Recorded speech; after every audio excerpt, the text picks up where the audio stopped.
जय गुरु जी। शुक्राना गुरु जी। अनंतम अनंतम शुक्राना। ओम नमः शिवाय। शिव जी सदा सहाय। ओम नमः शिवाय। गुरु जी सदा सहाय। संगत जी, आज की शिव महापुराण कथा प्रारंभ होने जा रही है।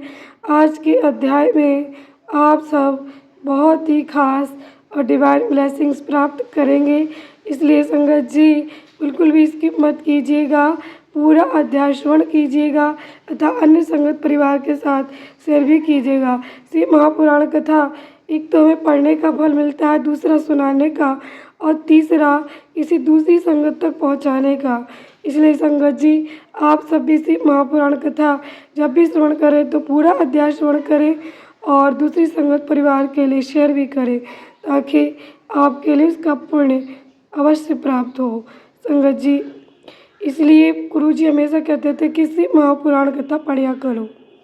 संगत जी शिव महापुराण कथा परम पावन कथा है, पतितों को तारने वाली एवं अनंत सुख देने वाली कथा है, धर्म अर्थ काम मोक्ष प्रदान करने वाली कथा है। इसलिए इस कथा को गुरु जी ने बहुत ही जोर देकर कहा था कि शिव महापुराण का एक एक अक्षर अमृत है। इस अमृत के सागर में आप डुबकी लगाओ, इस अमृत को पियो। जय गुरु जी। शुक्राना गुरु जी। संगत जी अब चलिए शुरू करते हैं अपनी कथा शिव मंत्र गुरु वंदना और शिव वंदना के साथ। कर्पूरी गौरम करुणावतारम संसार सारम भुजगेन्द्रहारम सदा वसंतम हृदयारविंदे भवम भवानी सहितं नमामि नमामि।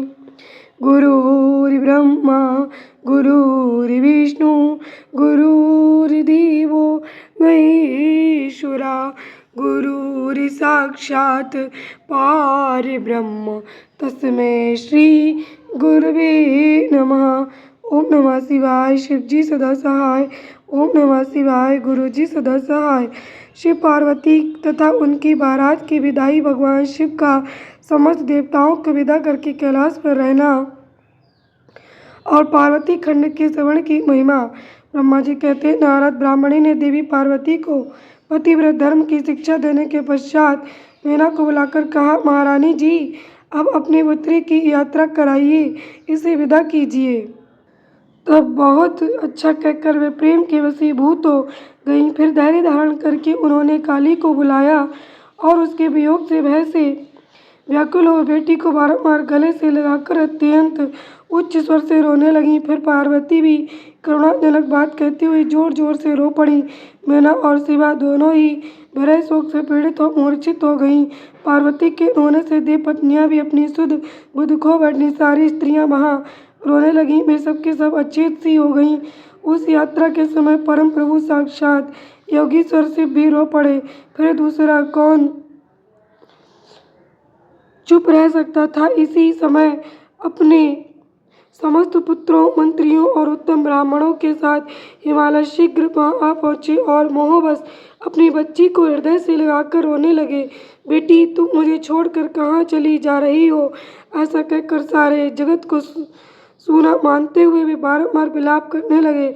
तब ज्ञानियों में श्रेष्ठ पुरोहित ने अन्य ब्राह्मणों के सहयोग से कृपा पूर्वक आध्यात्म विद्या का उपदेश देते हुए सबको सुगत रीति से समझाया। पार्वती ने भक्ति भाव से माता पिता तथा गुरु को प्रणाम किया। वे महामाया होकर भी लोकाचार बस बार बार रो उठती थी। पार्वती के रोने से ही सब स्त्रियां रोने लगती थी। माता मैना तो बहुत रोई, भौजाइयाँ भी रोने लगीं। ये 10 भाइयों की थी। शिवा की भाभियाँ तथा अन्य युवतियाँ बार बार रोदन करने लगीं।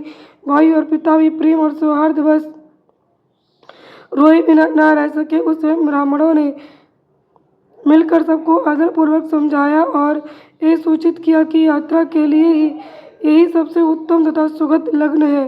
तब हिमालय और मीना ने विवेक पूर्वक धैर्य धारण करके शिवा के बैठने के लिए पालकी मंगवाई। ब्राह्मणों की पत्नियों ने शिवा को उस पर चढ़ाया और सब ने मिलकर आशीर्वाद दिया। पिता माता और ब्राह्मणों ने भी अपनी शुभकामना प्रकट की। मीना और हिमालय ने पार्वती को ऐसे ऐसे सामान दिए जो महारानी के योग्य थे। नाना प्रकार के द्रव्यों की सुविलासी भेंट की जो दूसरों के लिए परम दुर्लभ थी। शिवा ने समस्त गुरुजनों को, माता पिता को, पुरोहित और ब्राह्मणों को तथा भौजाइयों और दूसरी स्त्रियों को प्रणाम करके यात्रा की। पुत्रों सहित बुद्धिमान हिमाचल भी स्नेह के वशीभूत तो पीछे पीछे गए और उस स्थान पर पहुँचे जहाँ देवताओं सहित भगवान शिव प्रसन्नतापूर्वक प्रतीक्षा कर रहे थे। वहाँ सब लोग बड़े प्रेम और आनंद से परस्पर मिले। उन सब ने भगवान को प्रणाम किया और उनकी प्रशंसा करते हुए पुरी को लौट गए। तदनंतर कैलाश पहुंचकर भगवान शिव ने पार्वती से कहा, देवेश्वरी, तुम सदा से ही मेरी प्राण प्रिया हो। तुम्हें लीला पूर्वक इस बात की याद दिला रहा हूँ। तुम्हें पूर्व जन्म की बातों का स्मरण है, अतः मेरे और अपने नित्य संबंध का यदि तुम्हें स्मरण हो तो बताओ। अपने प्राणनाथ महेश्वर की ये बात सुनकर शंकर की नित्य प्रिया पार्वती मुस्कुराती हुई बोली, प्राणेश्वर, मुझे सब बातों का स्मरण है, किंतु इस समय आप चुप रहिए और इस अवसर के अनुरूप जो कार्य हो उसी को शीघ्र पूर्ण कीजिए। ब्रह्मा जी कहते, नारद प्रिया पार्वती की सैकड़ों सुधा धाराओं के समान मधुर वचन को सुनकर लोकाचार प्राण भगवान विष्णुनाथ बड़े प्रसन्न हुए। उन्होंने बहुत सी सामग्रियाँ एकत्र करके नारायण आदि देवताओं को भली भांति भांति की मनोहर भोज्य वस्तुएं खिलाईं। इसी तरह अपने विवाह में पधारे हुए दूसरे लोगों को भी भगवान शंकर ने प्रेम पूर्वक सुमधुर रस से युक्त नाना प्रकार का अन्न भोजन कराया। भोजन करने के पश्चात उन सब देवताओं ने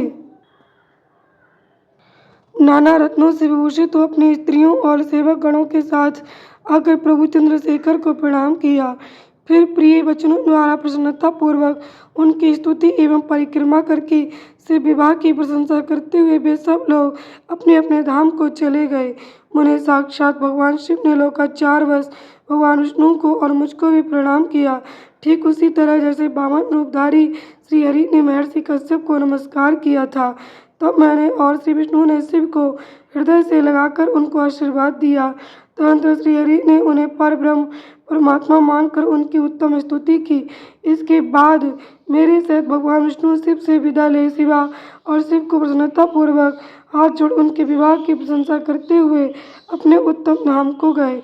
भगवान शिव भी पार्वती के साथ आनंद विहार करते हुए अपने निवासभूत कैलाश पर्वत पर रहने लगे। समस्त शिवगणों को इस विवाह से बड़ा सुख मिला। वे अत्यंत भक्तिपूर्वक शिव और शिव की आराधना करने लगे। तात इस प्रकार मैंने परम मंगलमय शिव विवाह का वर्णन किया। ये शोकनाशक, आनंददायक तथा धन और आयु की वृद्धि करने वाला है। जो पुरुष भगवान शिव और शिवा में मन लगाकर पवित्र और प्रतिदिन इस प्रसंग को सुनता अथवा नियम पूर्वक दूसरों को सुनाता है, वह शिवलोक प्राप्त कर लेता। ये अद्भुत आख्यान कहा गया जो मंगल का आवास स्थान है। ये संपूर्ण विघ्नों को शांत करके समस्त रोगों का नाश करने वाला है।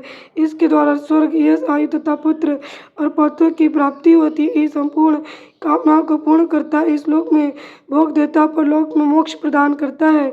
इस प्रसंग को सुनने से अपमृत्यु का शमन होता है और परम शांति की प्राप्ति होती है। ये समस्त दुःसपनों का नाशक तथा बुद्धि एवं विवेक आदि का साधक है। अपने सुख की इच्छा रखने वाले लोगों को शिव संबंधी सभी उत्सवों में प्रसन्नता के साथ प्रयत्नपूर्वक इसका पाठ करना चाहिए। ये भगवान शिव को संतोष प्रदान करने वाला है।